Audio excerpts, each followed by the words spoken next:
everybody. I'm Kat Margulis, and I'm the host of The Power of Story. And as a longtime journalist, author, and book coach, I tend to see story everywhere I go. But in recent years, I've had the opportunity to see how story can also transform lives and businesses. And that's what I want to explore with you and my guests through this series is how you can create the life, the business, and the legacy of your dreams with storytelling. Today, I'm excited to have with me Peter Katz. And Peter is a JUNO Award and Canadian Screen Award nominated singer and songwriter who has spent the past 15 years touring internationally. To date, his music has been streamed over 5 million times, and his music videos have over 20 million views on YouTube. Peter is one of Canada's most in-demand speakers and facilitators, being called on to give his highly customized keynote concerts to hundreds of companies and organizations across various industries, including Bell, Xerox, Lepage and American Express. Peter, thank you so much for being a part of Power of Story. My pleasure. Thanks for having me. Yeah. I'm actually going to skip my first question, because as I read that, I'm like, how the hell did this rock star land on a Xerox and Bell stage? So I'd love to hear your story of how you got to the keynote concert. Yeah, well, I mean, there's many twists and turns to it. But if I think on it, there's a few kind of key building blocks. So the main building block is that for most of my career, I was a touring singer-songwriter, playing 150 to 200 shows a year. I still consider myself a touring singer-songwriter, although not doing it in that same format.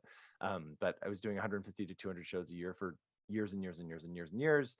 And part of my show was always the storytelling piece. And so I would have people say to me, hey, I come to your show as much for the music as I come for the parts that you say in between. And so I knew that was kind of part of what I did. And then a couple of things happened. The first thing that happened was, and this is a whole longer story, but basically this youth mentoring program called Faces had been using my music as part of their curriculum, completely unbeknownst to me. And I played this show in Southern Alberta about 10 years ago, and there was hundreds of people that knew all of my music, and I was utterly confused as to what had happened. And long story short, they had organized this show because they wanted me to come work for them. And they had reached out to my management, who had said, Peter's not a camp counselor, thank you very much. So they organized this show so they could show me directly. And obviously I fell in love with them and the kids and the program. And so I said yes, and I went out there that summer. And fast forward 10 years later, I'm now one of the directors of that program every summer. And it's like this huge part of my life. But the reason it's relevant to my speaking career is that some of the people that run this program became some of my best friends. And my friend Dave, who's a teacher, reached out to me and he said, hey, Peter, I've seen what you do with youth. I see what you do on stage and the power of story and the power of song. And he said, we have these people that come into our schools called keynote speakers. And he said, I think you could combine all those things and it would be a really powerful thing. And in fact, I'll book you to do it at my school if you put something together. And in fact, I'll help you put it together. So, So Dave, just a beautiful human, one of my best friends to this day, helped me write and create my first keynote concert, which was designed for youth. And I did that for several years as just kind of every now and then amidst my touring. Yeah. And then several years later, I ended up, again, there's a whole longer story, but I'll give you the shorter version of it. But I ended up being asked to give a keynote to grownups, basically. Yeah. And it happened to be for entrepreneurs. And there was just such a strong connection between my life experience as an artist, really an artist entrepreneur, where you're doing something that you're passionate about. You have no idea if it's going to work. There's no set hours, no set paycheck, and the life of an entrepreneur, which basically everything I just said applies. And so I gave this keynote. There was a lot of really important people there in the audience, and they ended up talking about what I did to their agent. Their agent became my agent. And then my speaking career was really launched in the corporate organizational space. Yeah. Oh, what a great story. I love that. And I love what you're doing with the youth and the leadership. That's an incredible cause that you're a part of. what inspired you to use music as a way to share stories? I'm even curious, like, yeah, that just the fact that that was something early on in your performances, you were including stories in the spaces in between. Do you come from like a storytelling family?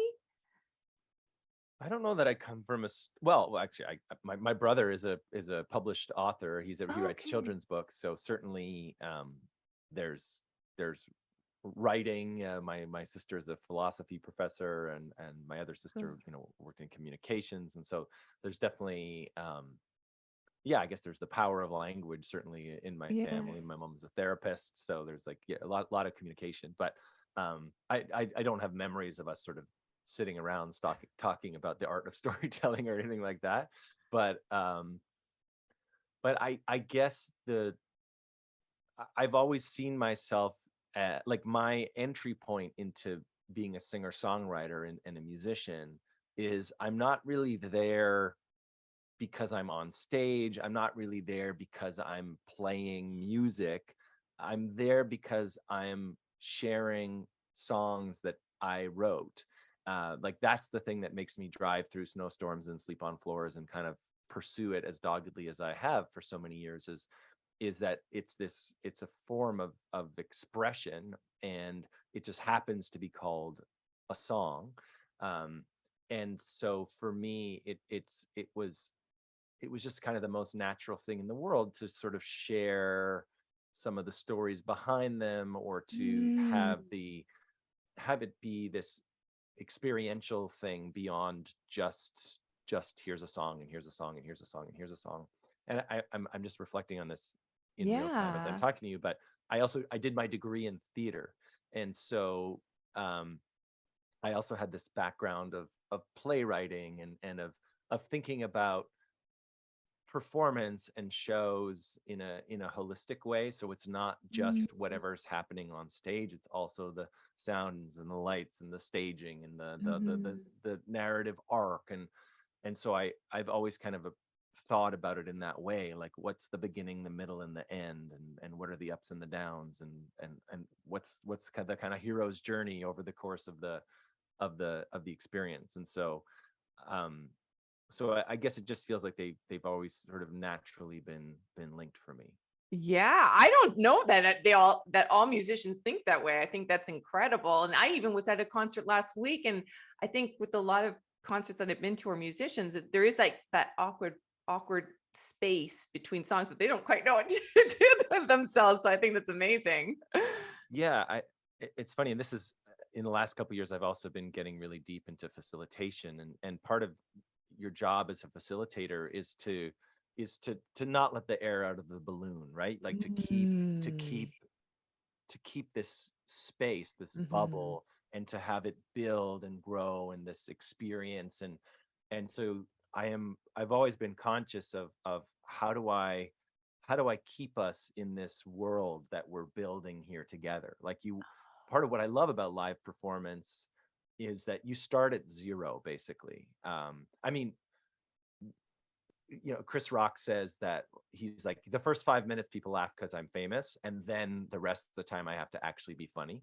And so obviously when I sell tickets to a show, people Yeah. have come because they generally like my music, but then I actually have to give them something that's good, and that hopefully impacts their life in a positive and meaningful way. And so I feel like I've always thought about it of like, okay, all of these people have hired babysitters, and they've taken their paychecks, and they've taken the bus, or they found parking downtown, or like whatever they had to do.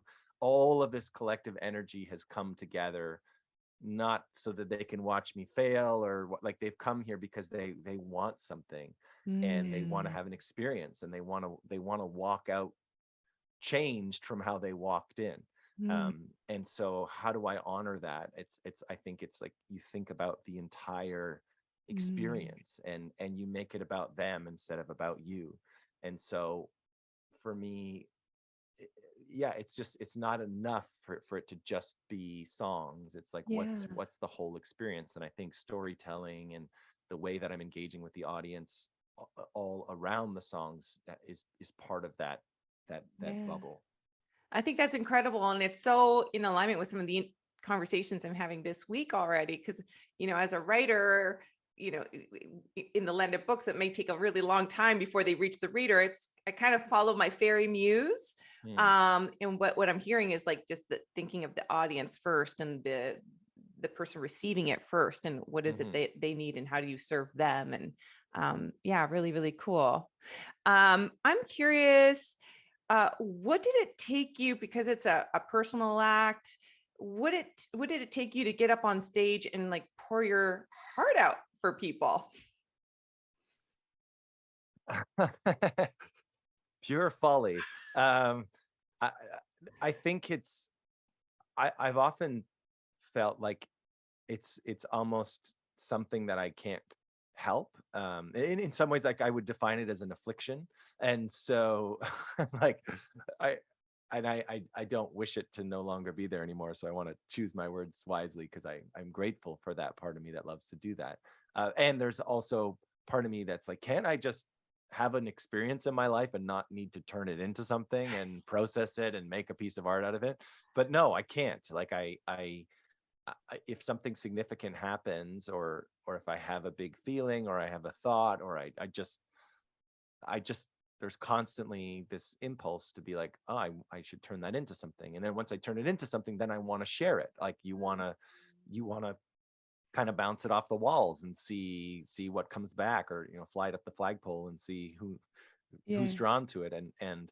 And so I feel like the I had to do a lot of work to get comfortable on stage, and I was terrified initially of playing my own songs. I in one of my youth keynotes, I talk about the story of playing my first open mic and just like sweating profusely and being terrified, and actually going to this open mic for months without ever signing my name on the piece of paper because I was just terrified at the thought of doing that. But I had to just put myself up there literally thousands of times because I knew that I wanted to be great at it, and I was gonna want to do it whether I felt like I should or not. There was like Paulo Coelho in The Alchemist. I'm going to badly paraphrase this, but it basically says like once your heart has spoken to you, you can never unhear it. And Mm, so my heart had spoken to me, and I knew that this was part of what I had to do. And so I mm, just knew that the only way that I would get better at it, and that I would be able to kind of deliver the kind of performances that I imagined being able to deliver, was to just put myself up on stage. So I just put myself up on stage hundreds, thousands of times, and eventually felt like, okay, I'm comfortable in this space now. love it. Um, and yeah, as a performer, you are getting immediate feedback from the audience. And I'm curious for you, like, how important is feedback for you in what you do? I mean, I think I'd be lying if I said it wasn't an energizing factor. Like you can feel, I like that first keynote that I described to you, like for grown-ups, as I say, like I could feel 500 people lean in. And I actually knew that that moment was going to change my life. I called my mom afterwards and I said, I just changed my life. And, and for me, this is a bit of an aside, but that was this revelation that I wasn't limited to one format, that I didn't need to do something called a concert in order to do this thing that I do. And and um and so that's, sorry, what was the initial question now? I'm Just, like, I'm just keep go. I'm yeah, loving it. I'm like, I don't think I'm answering your initial question, but Feedback, but I love it. I oh yeah, love it. I feedback, love what right, you're feedback, sharing. feedback, right. Yeah, well, in fact, that feedback kind of changed my Yeah. life because I recognized that, oh, I thought the only way that I could do this thing that I'm do is something called a concert. And then I gave a Yeah. keynote and I realized, oh, it's not about just having a bunch of songs strung together. It's about the feeling, it's about the emotionality of it. It's about the themes. It's about the holding space together. It's like all these all of these variables are really what I try to create for people. And I can do it in a concert, I can do it in a keynote, I can do it as a facilitator, where really I'm just the guide from the side, creating the conditions for people to have that connection with each other. Yeah. And so it's funny when you talk about feedback, I'm reminded of being in theater school and of studying clown, and the beauty and the terror of clown is that you know exactly how you're doing, because if you're doing great as a clown, people are laughing, and if you're sucking as a clown, people are not laughing. And so you literally have this live barometer that's going back and forth telling you how you're doing. You don't Yeah. always kind of get that in a music concert. You get a little bit of it, like Yeah. there's that the extra loud cheer after a song, or the just silence after in a good way. Yeah. I imagine as an author you get nothing until yeah. So, but Yeah, I love it. but but yeah, I think feedback is important, and Mhm. as much as I think it's important, I think you also need to, the first person you need to check in with is yourself, Mhm. and ask yourself, like, do I feel proud of what I just did? Do I, like, what are the areas where I could have been more prepared, Mhm.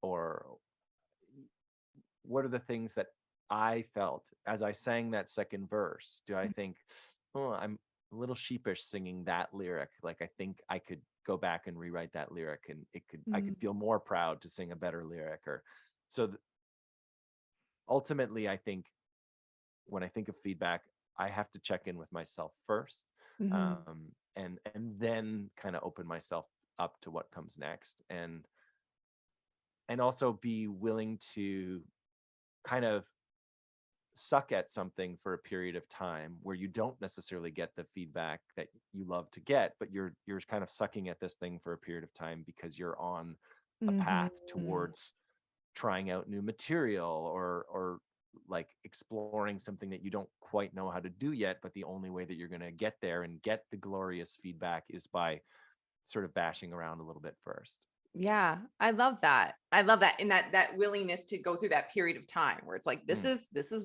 the step I'm in now. So yeah. it's okay. Um, I love that. Uh, you're a speaker, a storyteller, musician. Is there a difference in the way that you tell stories, or the stories that inspire you, regardless of the medium and the place that you deliver, or the way that you deliver them? I don't think, I mean, I would say, because I also like to write as well, and so like there's a difference between a poem and song lyrics, right? Because song lyrics are sung, and so there's certain sounds that you want to experience, or sometimes you're just like, I don't know why I want to use this word instead of this word, but it Mm. comes out in a certain way. And if you look at an artist like Bon Iver or somebody like that, or even Sigur Ross is they invented their own language. They're not even singing words that mean anything. Or Bon Iver, when you or his name is Justin Vernon. When you read interviews with him, he's just picking the words simply for the way they sound. And I mean, I find them kind of poetic when you string them together, but when you really read them, you're like, no one would kind of write this down and say, here, read this thing. Yeah. It's sort of like absurdist poetry or something like what's that? There's a famous poem like that about some beast. I'm blanking on it right now. Yeah. Um, so so I guess if I'm doing like just a pure piece of writing, or more like an essay style of storytelling, like I just wrote a chapter for a book, um, then there's a different level of like describing, like, let's say we use a room Mm. analogy, like you have time to talk about the paint color and the trim Yeah. and the curtains, and like you have more time to kind of expand on the scene, whereas Yeah. in a song you might have a single line to kind of capture space and time or whatever that might be. So um Hmm. I love it. yeah, but Is I there yeah. Is there a piece of advice of writing advice that you received that really landed for you or that you carry with you?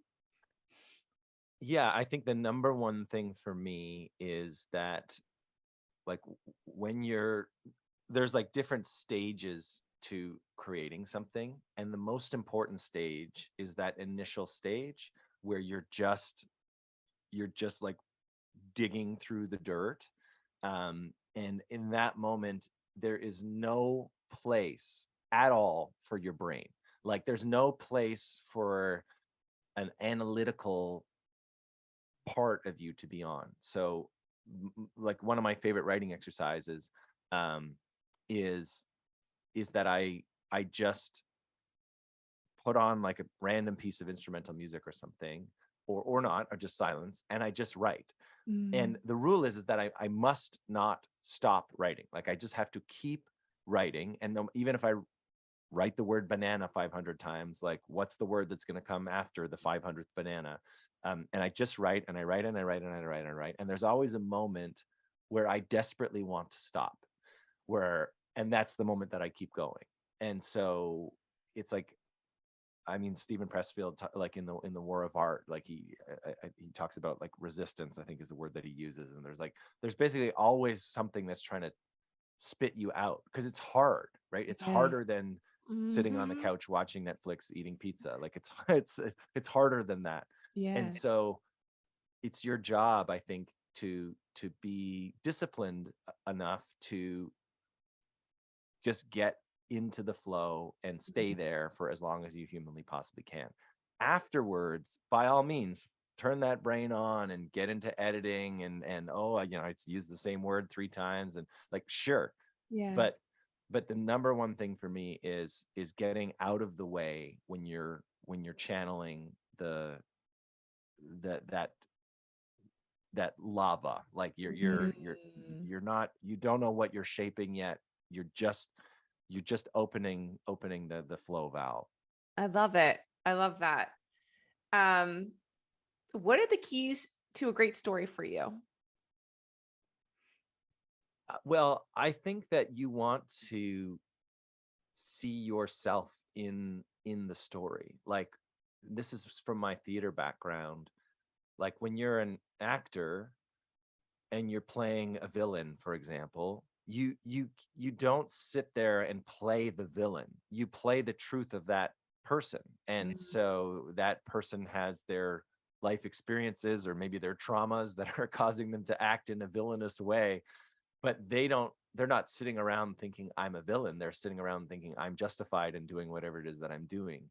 And so your job as the actor is to sort of have your humanity meet their humanity in the middle, right? Mhm. And so I think, like, a great story, like, opens the door to a new experience, a new point of view, a new adventure. um but there's a place for the reader in there. A friend of mine, Trisha Broke, she's a brilliant performer, and she also, like, kind of coaches speakers on, like, writing their talks and stuff. And I'm using this to kind of give an example of what I'm just talking about. She talks about, like, you share from the scar, not the wound.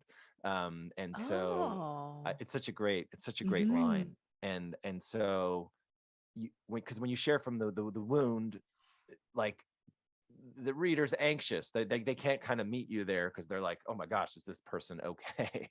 Yeah. Whereas you share from the scar, it's like there's there's a place for that person to sit next to you and maybe learn the lesson from whatever happened alongside you, or understand what that experience was, or maybe um, kind of compare scars with you from their own Yeah. life. So Love yeah, it. I mean, that's what comes to mind to me is I guess it's like a generosity of care for the Mm. reader, and um or the listener, or the Mm. audience, or whatever that might be. And thinking of like, how am I bringing my humanity to this, but in a way that has a care and thoughtfulness to it. I love that. Mm. I love that. You're exposed to so many audiences, holy Mm. moly, and have exposure to, you get to receive so much feedback. Are audiences the same wherever you go, and what are they craving? Audiences are wildly different, and I mean, there's certain through lines because it's all human beings. Mhm. It's super interesting because when I'm doing concerts, right, like straight Peter Katz concerts where people are buying a ticket to come see Peter Katz because presumably they either like my music or they're like there's some kind of I have a lighthouse beaming out a light. They see the light. They're like, I like that light. I'm going to go walk towards that light. That's one kind of an audience. And um, that's a nice place to start where you already kind of have the benefit of the doubt. And then obviously, as I said, you still have to then be good and surprise and delight them and make them go on a journey with you. But what's been interesting, because I do so much work in corporate and different organizations, is there's a larger homogeneity sometimes to a different audience. Like my music audience, people are from all different walks of life, and they're all like they're still the kind of people that are resonating with what I'm doing, which does there's Yes. some element of selection to that. But I when I go in and speak to an accounting firm that's like they're all accountants, or and I go in and speak to a healthcare, or you know, they're all nurses or whatever that might be, and there's a certain people are drawn to different professions, or they're like there's a difference between a room full of high risk entrepreneurs and a room of accountants. And I'm not saying one is better than the other, but I'm saying there's just different personality types. Yeah. And so there's a certain thoughtfulness and care that I think is required to think about each of those audiences. Um, and and I think a great performer or speaker or whatever is able to really tune in to the temperature of the room. And Mm. it's not that you it's not that you don't do your thing. You still do your thing, but you figure out, how do I meet this audience in the middle? Um, That. and But to answer your question of like sort of what are people looking for in a more general sense, what I do notice is, and this is kind of more than ever, is like pre-pandemic, I would say I had to make a bit of a business case sometimes to organizations as to why it was important to bring people together and create a sense of community and do some of this more heart stuff and this appreciation and celebration and gratitude and this kind of stuff. And I had to like explain that a little more. I don't have to Mhm. do that anymore because organizations are desperate for their people to feel seen and appreciated and celebrated. And they're desperate for um, to like get at the deeper stuff of what it means to be a human being, because we've all just been so deeply knocked off center by the last many years, whether that's obviously with the pandemic, or whether that's politically or globally. Like there's just a lot of things that are happening in each and every one of us that we're like processing in the background, and it's leading Mhm. to things like burnout and great resignation and all these different kind of buzzwords that we hear, mental health crisis, all these kind of things. Not that that's a Mhm. buzzword, but so I think what every human being needs right now is somebody paying attention to the fact that, hey, yes, I'm trying to do all these things, but I'm just a human being under here. And as a human being, I'm scared sometimes. I feel vulnerable sometimes. I need to feel connected and seen and heard and appreciated and noticed. And so that's what I think every audience needs, no matter who I'm speaking to. And that's the space that I try to fill and provide. I love that. I'm kind of getting choked up right now. Thank you. Mhm. Like, oh, that's beautiful. Thank you for that. Um, Gosh, well, I'm just going to end on that note because it's a beautiful note. Is there anything else you'd like to share with our audience before we go today?